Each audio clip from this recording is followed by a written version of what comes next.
Hello family. Hello UPSC 021 family. देखिए क्या हुआ कि अभी कई सारे लोग अलग अलग प्रकार के डाउट्स कुछ पूछ रहे थे, ठीक है। And then recently I came across this particular notification that they have released on 17th December recently. तो इसमें इन्होंने कुछ चीज़ें और बताई हुई हैं, तो फिर मुझे ऐसा लगा कि दोनों जानकारियों को मैं जो है क्लब करके आपको इसमें जो है बता दूंगा। अगर आपके काम की हैं तो बहुत ही अच्छी बात रहेगी, ठीक है। तो हम लोग देख लेते हैं कि ये इसमें क्या है। पहला हम लोग जो है डाउट्स डिस्कस कर देते हैं। डाउट्स में क्या है कि there were few people, for example Vandu, one of our subscriber, her or his whatever it is Vandu user name. Then Vandu का कहना था कि उन्होंने जो है बाय मिस्टेक दूसरी फ़ोटो जो है अपलोड कर दी है, जो वो नहीं चाहते थे। वो दूसरी फ़ोटो अपलोड हो गई है। तो उनके लिए इस वीडियो के माध्यम से मैं बताना चाहूँगा कि आपसे फॉर्म भरने में कोई भी जो भी गलती हो गई हो, या कोई गलत फ़ोटो अपलोड हो गई हो, या फिर कोई सर्टिफिकेट गलत अपलोड हो गया हो। क्योंकि एक मित्र कहूँगा मैं, अंश करके, किसी ने मुझे टेक्स्ट करके पूछा हुआ था कि मेरे दोस्त ने बीएड का जो क्वालिफिकेशन रहता है उसमें जो है गलत डॉक्यूमेंट अपलोड कर दिया था। तो ये जवाब उनके लिए भी है, अगर वो देख रहे हैं तो, कि जो चीज़ें भी गलत अपलोड हो गई हैं, करेक्शन विंडो खुलेगी तो करेक्शन विंडो में आप जो है उसमें आप इसको करेक्ट कर सकते हैं, ठीक है। करेक्शन विंडो में आप इसको करेक्ट कर सकते हैं। तो ये हो गया आपके लिए जवाब, आप लोगों की जिनके मन में इस प्रकार का डाउट था कि हमने गलत कुछ कुछ अपलोड कर दिया, चीज़ें गलत हो गई हैं, तो आप उसको सही कर पाओगे। एक डाउट ये क्लियर। अब दूसरी बात ये आती है कि आप में से कई लोग ऐसा पूछ रहे हैं कि ये जो एग्ज़ाम है, हम इस एग्ज़ाम को किस भाषा में दे सकते हैं, ठीक है। तो मैंने क्या किया, मैंने फिर नोटिफिकेशन चेक किया, क्योंकि मुझे तो इंग्लिश में देना होता है, इसलिए मैं ज़्यादा कंसर्न नहीं रहता था। लेकिन चूंकि ऐसे डाउट्स आ रहे थे तो मुझे फिर से नोटिफिकेशन को देखना पड़ा। तो मैं आपको दिखा देता हूँ। आप यहाँ पर देख पाओगे, ये पेज नंबर 16 है नोटिफिकेशन का, जो लेटेस्ट नोटिफिकेशन है। उसमें आप यहाँ पर देख पाओगे क्लॉज नंबर 7, जिसमें बताया गया है कि medium of examination will be bilingual both in Hindi and English. तो बेसिकली वो कहना ये चाहते हैं कि आपका जो एग्ज़ाम होगा वो दो भाषाओं में होगा। इसका ये भी अर्थ हो गया कि आप इस एग्ज़ाम को इंग्लिश भाषा में दे सकते हैं या हिंदी भाषा में दे सकते हैं। बस ये रहता है कि जो चीज़ें आपसे हिंदी में पूछी जाएंगी, जैसे कोई गद्यांश आ गया तो वो ऑब्वियसली हिंदी में रहेगा, वो इंग्लिश में नहीं आएगा। और जो चीज़ें आपसे इंग्लिश में पूछी जाएंगी, जैसे कोई पैसेज आ गया, तो वो ऑटोमेटिकली वो इंग्लिश में ही रहेगा, क्योंकि वो इंग्लिश का टेस्ट ले रहा है। बट एज अ लैंग्वेज आप जो है दोनों भाषाओं में, जिसमें भी आप जो कंफर्टेबल हो, जिसमें भी आपको सुविधा हो, आप उसमें जो है दे सकते हो। तो हम लोगों ने दो डाउट क्लियर कर लिए। पहला कि कोई एरर हो गई, वो क्लियर हो गया, लैंग्वेज वाली प्रॉब्लम सॉल्व हो गई। अब क्या बच रहा है? तीसरा पॉइंट मैं जो आपके साथ डिस्कस करना चाहूँगा वो ये वाला है, फीस वाला। बेसिकली फ़ीस के संदर्भ में लोगों के मन में दो प्रकार के विचार हैं। पहला, लोग बोलते हैं कि ये तो फॉर्म बेकार है, इसको भरना नहीं चाहिए, बिकॉज़ बहुत ज़्यादा फ़ीस ले रहे हैं। तो ये बात सच है कि फ़ीस बहुत ज़्यादा है, लेकिन आप ध्यान से देखिए, इसमें महिलाओं के लिए शायद से महिलाओं की फ़ीस उतनी ज़्यादा नहीं रखी है। ये पुरुषों के लिए है ज़्यादा फ़ीस, जो यूआर कैटेगरी से हैं और ओबीसी ईडब्ल्यूएस कैटेगरी से हैं। तो अब इसमें हम लोग क्या है कि हम लोग इसमें कुछ कर नहीं सकते हैं कि अगर फ़ीस ज़्यादा है तो कुछ नहीं कर सकते हैं फ़िलहाल। It is out of our hands. बस ये है कि जैसे उत्तर प्रदेश में देखिए आप, जब पेट के माध्यम से जो एग्ज़ाम्स होते हैं, कितनी तारीफ़ की बात है कि वो 25 रुपये लगता है मेंस का फॉर्म भरने के लिए। जैसे लेखपाल का भी आया हुआ है, मात्र 25 रुपये लगेगा। कोई भी कैटेगरी के आप हों, आप 25 रुपये दीजिए, आप मेंस का फॉर्म भर सकते हैं। इस प्रकार की कोई सुविधा अगर सेंट्रल गवर्नमेंट के एग्ज़ाम्स में भी हो जाए तो बहुत बहुत अच्छा हो जाएगा। तो ठीक है, तो ये फ़ीस के संदर्भ में मैं बस यही कहना चाहूँगा कि मैं ये चैनल जो रन कर रहा हूँ ना, तो आप लोग इसका उद्देश्य ध्यान रखिए हमेशा। इसका उद्देश्य आपको कोई विशेष चीज़ बताना, जैसे कि कोई ये ब्रांड पढ़ लो, ये वाली बुक पढ़ लो, या फिर यही चीज़ करना चाहिए, ऐसा नहीं है ये उद्देश्य। आपको चीज़ें सिखाने का उद्देश्य है कि अगर करंट अफ़ेयर पढ़ना है, तो करंट अफ़ेयर कहीं से भी पढ़ो। बहुत सारे लोग ये पूछ रहे हैं कि कहाँ से करंट अफ़ेयर पढ़ें? उसका सिंपल सा जवाब ये है कि it's not about magazine, it's not about channel, it's about the content itself. आपका आपकी जिम्मेदारी है कि कंटेंट कवर करो। कंटेंट कैसे कवर होता है बताइए? कंटेंट कवर करने के लिए आपने किसी एक जगह से पढ़ लिया कुछ भी जो आपको सही लगा, लेकिन सच बात ये है कि जो यूट्यूब वाले हैं वो सारी चीज़ें नहीं प्रोवाइड कर सकते, उनकी लिमिटेशंस हैं। एक वीडियो का साइज़ बड़ा नहीं हो सकता है क्योंकि एवरेज व्यूअरशिप जो होती है किसी वीडियो की वो बहुत ज़्यादा कम होती है। तो वेरियस रीजंस हैं जिसकी वजह से कोई भी यूट्यूबर अपने वीडियोस में आपको समस्त जानकारी प्रोवाइड नहीं कर सकता है, ठीक है? इससे हमें क्या समझ में आया? इससे हमें ये समझ में आया कि एक वीडियो देख कर के काम नहीं चलेगा, किसी एक व्यक्ति को भी देख कर के काम नहीं चलेगा, क्योंकि ओवरऑल जो वीडियो बनते हैं वो उस व्यक्ति की विचारधारा, उस व्यक्ति के अप्रोच पर बनते हैं ना। तो अगर किसी एक व्यक्ति को ही आप फॉलो करेंगे तो आपकी प्रिपरेशन में गैप्स बने रहेंगे।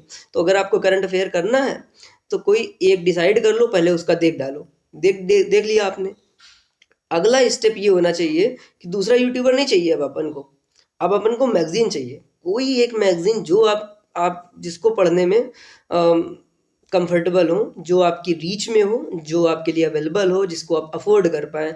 जैसे कि प्रतियोगिता दर्पण है, बहुत महंगी मैगजीन है। मैंने इन पब्लिशर्स को मेल भी किया है इस संदर्भ में कि जो लोग यूपीएससी 0 to 1 से जुड़े हुए हैं, किसी तरीके से आप अगर उन्हें कोई डिस्काउंट दे सकें तो बहुत अच्छा हो जाएगा।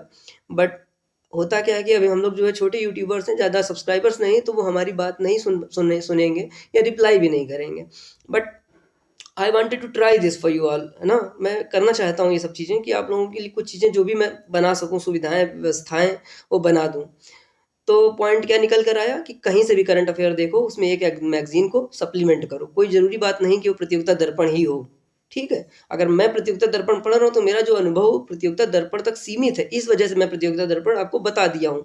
अगला साल आएगा, मैं दूसरी मैगज़ीन रीड करूँगा और देखूँगा कि क्या दूसरी मैगज़ीन जो है पेपर की डिमांड्स को पूरा कर रही है या नहीं कर रही है, ठीक है? तो next year we will have 2 options hopefully, ठीक है? तो बात ये हो गई करंट अफेयर की बात। जब आप उसको देख लोगे, अब क्या करो, अब आपके पास जो समय बचेगा, उसमें पीआईबी के सेशंस देखो, क्योंकि पीआईबी एक सरकारी साइट है, उसमें सरकार की दैनिक काम जो भी होते हैं उसको अपडेट किया जाता है। ये 3 स्टेप की प्रिपरेशन करो करंट अफेयर्स में, तो शायद से हेल्पफुल रहेगा, मेरा मानना है ऐसा। तो हम लोगों ने करंट अफेयर की बात कर ली, ठीक है? एक पॉइंट और मैं डिस्कस करना चाह रहा था। अब चौथा पॉइंट जो है वो ये नोटिफिकेशन इटसेल्फ है। अब हम लोग इस नोटिफिकेशन को डिस्कस करेंगे, क्या नोटिफिकेशन आया। तो देखो, जो पहली नोटिफिकेशन आई थी उसका फॉर्म भरने का जो समय था वो 2 दिसंबर से 22 दिसंबर के बीच में था। तो पहली जानकारी ये है कि फॉर्म भरने का जो समय है, form submission date, form submission date extended, आपके फॉर्म सबमिशन डेट को एक्सटेंड कर दिया गया है, ठीक है? अब इसकी डेट जो हो गई है वो 27 दिसंबर हो गई है। तो ये एक और जानकारी मैंने ऐड कर दी। एक और इसमें बात है कि पहले ये हो रहा था कि एक व्यक्ति एक से अधिक पोस्ट के लिए अप्लाई करने में थोड़ी सी उसको मुश्किल आ रही होगी, लेकिन अब इन्होंने क्या कर दिया, एक प्रोसेस रिफॉर्म कर दिया। इसको कहा जाता है प्रोसेस रिफॉर्म। आपके पब्लिक एडमिनिस्ट्रेशन में ऐसे शब्द इस्तेमाल हो सकते हैं, तो ऐसे शब्दों का प्रयोग करना चाहिए अपनी लाइफ में, कम्युनिकेशंस में, और सीखना चाहिए, ठीक है? तो प्रोसेस रिफॉर्म में इन्होंने क्या किया है कि अब जब आप फॉर्म भरेंगे ना तो वहीं पे एक ऑप्शन आता रहेगा कि आप कौन कौन सी पोस्ट के लिए अप्लाई कर रहे हैं, क्योंकि जो लेवल 10 की जॉब्स हैं उनमें जो टियर 1 है वो सबके लिए कॉमन है। बस करना आपको ये है कि जब आप अप्लाई करोगे तो तीनों सेलेक्ट करना पड़ेगा, और जब आप 3 सेलेक्ट करोगे या 2 सेलेक्ट करोगे तो जो आपकी फ़ीस रहेगी वो उसी हिसाब से जुड़ जाएगी, ठीक है? तो फ़ीस मतलब महंगी हो जाएगी, जुड़ जाएगी। लेकिन इससे होगा ये कि जब आप पेपर देने जाओगे तो आपको डिफरेंट पेपर मिलेंगे। आप पेपर नहीं, डिफरेंट पेपर नहीं मिलेंगे, पेपर एक ही मिलेगा, उसको दोगे, उसमें जैसे नंबर आएंगे आपको उसमें जो एलिजिबिलिटी आ जाएगी कि आप इस वाले में एलिजिबल हो, इस वाले में मेंस के लिए एलिजिबल हो कि नहीं, ठीक है? एक ही पेपर होगा टियर 1 में।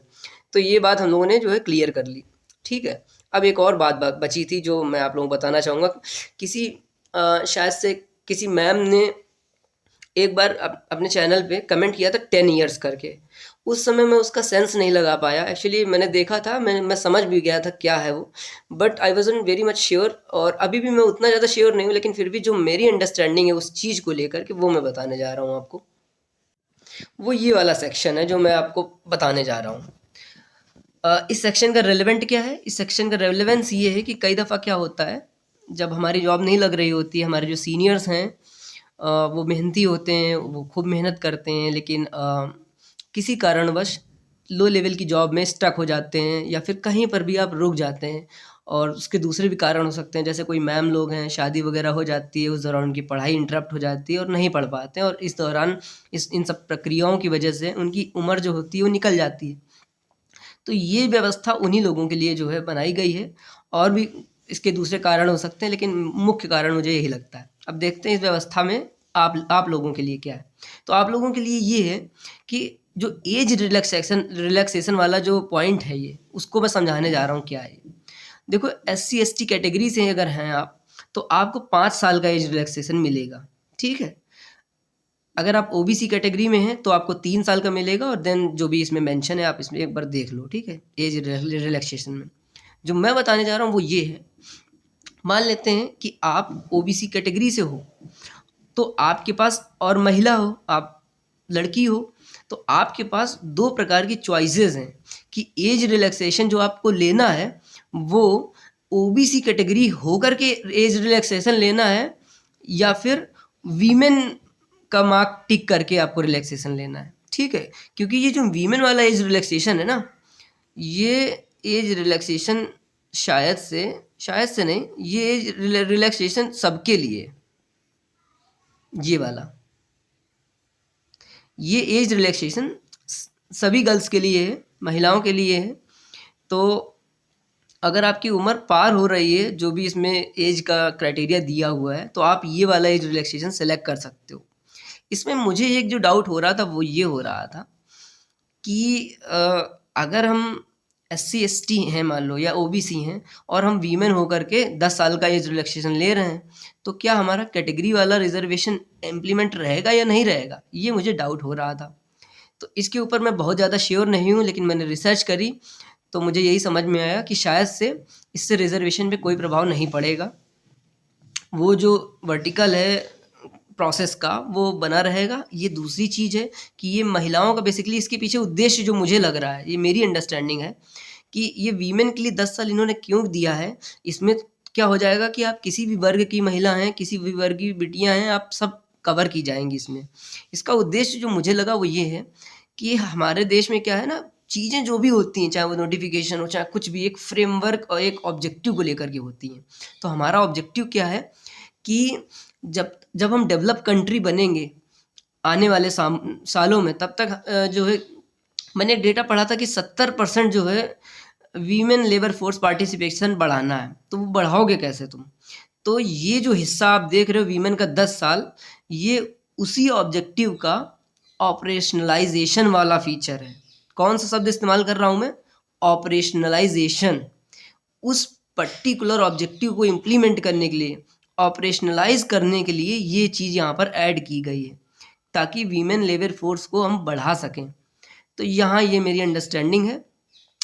जिसको भी इस तरीके के डाउट थे, तो hopefully I have cleared near about 4 to 5 doubts. ठीक है, तो बाकी आप लोग तैयारी करते रहिए, और डेट बढ़ गई है। और मैं फिर से एक बात कहना चाहूँगा कि फ़ीस महंगी है। मैं यहाँ पर इसलिए नहीं बैठा हूँ कि मैं आपसे कहूँ कि आप फॉर्म भर दीजिए, क्योंकि जाहिर सी बात है फ़ीस महंगी है, और ये पैसे आपकी जेब से खर्च होंगे, तो निर्णय आपका होना चाहिए कि आप भरेंगे या नहीं भरेंगे। ठीक है, मैं बस इतना बता सकता हूँ कि ये जो एग्ज़ाम है, ये जो संस्था है, क्योंकि पूरे देश की शिक्षा व्यवस्था संभालती है, इसलिए इसके एग्ज़ाम होने की और स्पीडली कंप्लीट होने की जो रेट जो मैंने महसूस करी, वो बहुत अच्छी लगी मुझे, कि 1 साल के अंदर जो है सारा एग्ज़ाम करा दिया। वो मेरे लिए बहुत बड़ी बात है, क्योंकि हम लोग जब तैयारी कर रहे होते हैं ना, तो इवन दो हम कोई एग्ज़ाम क्रैक भी कर लें, उसकी नौकरी आने में, जॉइन होने में 1.5 से 2 साल लग जाता है आराम से। इस तरीके से जो है, ये मतलब एक दिक्कत वाली बात होती है कि इतने साल नहीं लगना चाहिए। तो उस मामले में ये संस्था अच्छी मुझे लगी, और इस बार देखते हैं कैसे कराते हैं। तो अल्टीमेटली यही है कि फॉर्म भरना ना भरना ये आपका निर्णय है। तो आपको जैसा उचित लगे आप वैसा करिए, ठीक है। बाकी यूपीएससी 0 to 1 में आप सभी का स्वागत है। किसी भी प्रकार की स्टडी रिलेटेड आपको क्वेरी हो, दिक्कत हो, तो you can ask me relevant doubts, okay, relevant doubts. कुछ अगर इरेलेवेंट चीज़ें होती तो मैं नहीं आंसर कर पाता हूँ, क्योंकि मैं उतना भी कैपेबल नहीं हूँ। बस कोशिश कर रहे हैं हम कि जो है कुछ कुछ अपने से, अपने कद से बड़ा काम कर सकें, ठीक है। इसका ये मतलब नहीं कि मैं बहुत, मतलब मुझे चीज़ें आती हैं, नहीं, मैं बिल्कुल सामान्य पर्सन हूँ। बट ये मेरा प्रयास है कि आप चीज़ जैसे भी हों, सामान्य हो, जिस भी स्थिति में हो, अगर आप बड़ा सोचेंगे, बड़ी चीज़ें करने की कोशिश करेंगे, तो आप कुछ तो बेहतर कर पाएंगे ना जीवन में अपने।